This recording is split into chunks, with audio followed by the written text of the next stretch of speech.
waayahay lahbarana ha guursan dharar iyo dhuubniba isku darsatay udub soconaya wey walaa nahbarana ha guursan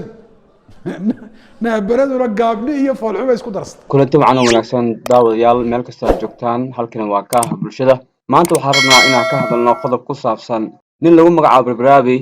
laakiin isugu yeeray Sheekh Barbaraabi ayaa muxaadar dhan ka qabtay isagoo ceenaya dumarka ay abuurka jireed ee Allah markaas u abuuray ama uumay sida gaabnida dhererka dhuubnida inda buluuga iyo waxyaabo la mid ah ayuu dumarka ku caayay guurkoodana kaga digay sidoo kale xaaladda bulshadeed ee dabiiciga ah sida gabar la soo furay iyo tu ilmo wadata mid garoob ah mid laga dhintay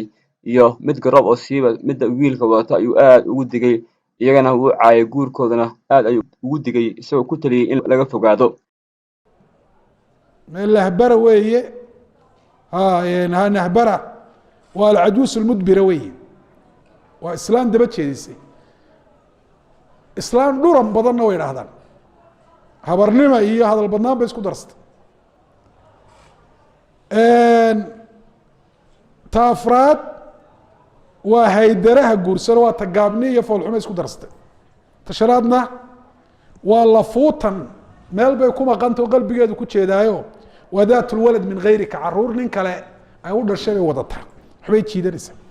nabi maxamed sallallahu alayhi wasallam xaaskiisa ugu horeysay waxay Khadiija oo gabar markaasi garoob ah ganacsato ah taas oo ka weyn 15 sanadood nabi maxamed sallallahu alayhi wasallam Khadiija markii uu guursaday waxa uu kala kulmay farxad iyo reereen badan isagoo qalbigiisa ku abuurtay waxyaabo badan isla markaana aad u garab istaagtay isla markaana markii waxyiga diinta islaamka ku soo degaysay nabi maxamed sallallahu alayhi wasallam ay jirna cid kale oo garab istaagtay ay ahayd qofka kaliya garab istaagta haddaba Barbaraabi hadalkiisa marka loo raaco wuxuu lid ku yahay sunnada rasuulka sallallahu alayhi wasallam su'aashu waxay tahay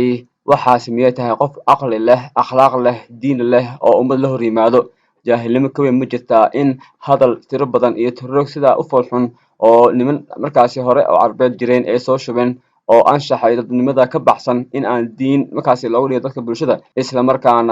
markaasna goobaha cibaadada ah warkaasi la dhex keeno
waayahay lahbarana ha guursan